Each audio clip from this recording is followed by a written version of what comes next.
You open your eyes and here you are, born and raised in Midgard, the realm of men, and you have absolutely no idea how bad the timing is. At first, life is hard but manageable. You live near the Lake of Nine in a small settlement carved out of the cold northern wilderness. Timber walls, a fire that barely keeps the frost out, enough salted meat to get through another week. Your family fishes, your neighbors hunt. Somebody down the path knows how to work iron, and that makes him the most important person for 3 miles. This is not a comfortable life, but it is a life. You grow up understanding certain things without being told. You don't go into the deep woods after dark. You don't travel alone in winter, and you never, ever ask questions about the gods out loud, because the gods are not distant figures in some faraway sky. They are present, they are watching, and they do not particularly care about you, except to make sure you stay in your place. That is the first lesson Midgard teaches every child born here. You are small and the world is enormous, and most of what lives in it could kill you without noticing. You learn to live inside that truth.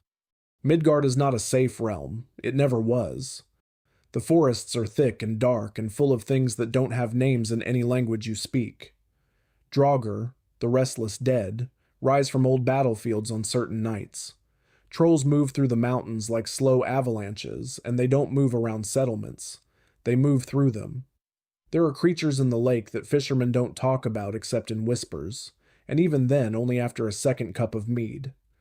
And above all of it, watching all of it, is Odin.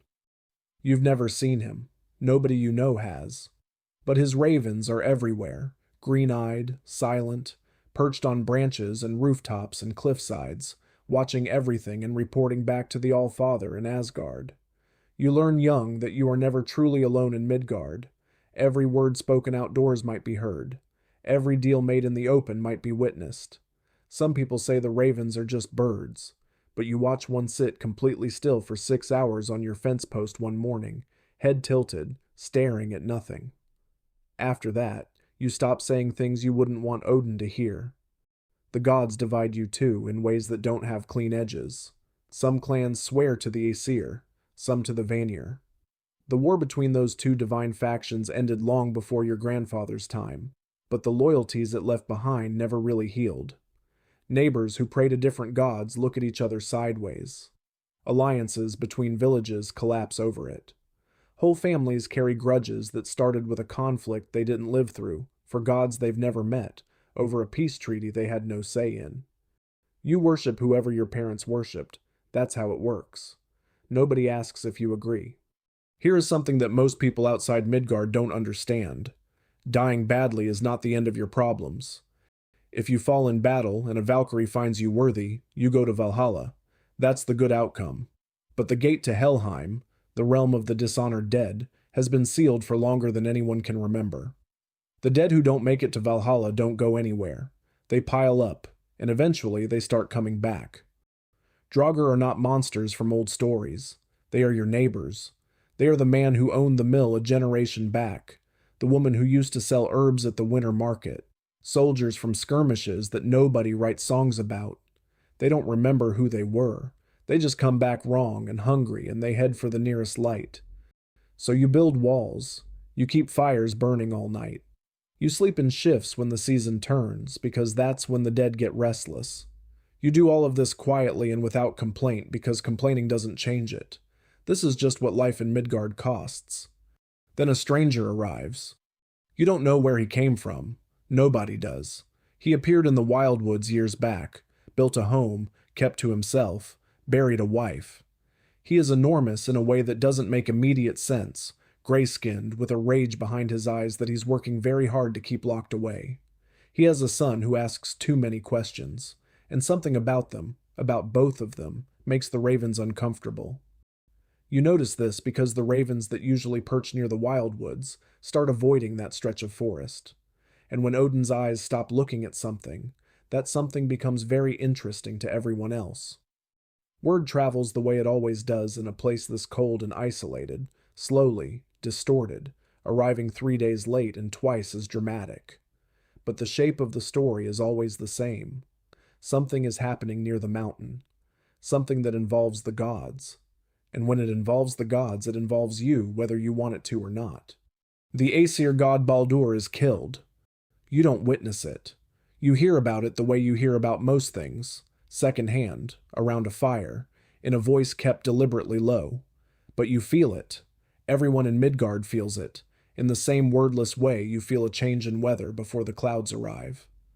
Winter comes, and then it doesn't leave. Not the ordinary winter you've spent your whole life preparing for, something else entirely. The cold deepens past anything natural. The Lake of Nine begins to freeze at its edges, then further, then completely, a sheet of gray ice that swallows Tyr's temple whole. Travel between the realms locks down. The Bifrost becomes inaccessible.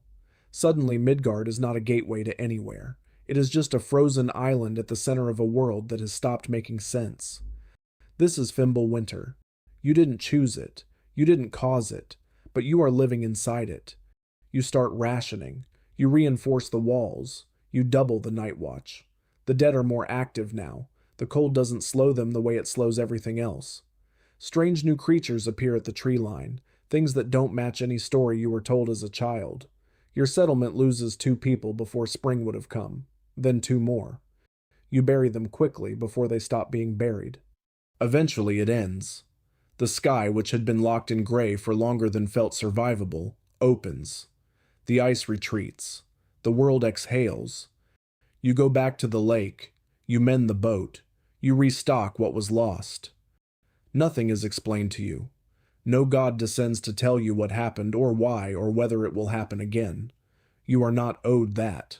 You are immortal in Midgard, and the gods move through your world the way storms do, without asking permission and without staying to see the damage. But you're still here. You learned how to survive inside someone else's war, inside someone else's prophecy, inside a winter that was never meant for you.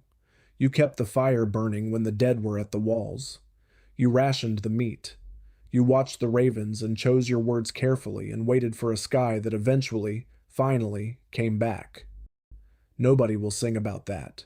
No skald will write it down. But the people standing next to you, the ones still standing, they know. In a realm where gods treat men like scenery, simply enduring is its own kind of defiance. You open your eyes. The frost is still on the ground, but the sun is up. That's enough. In Midgard, that's always been enough.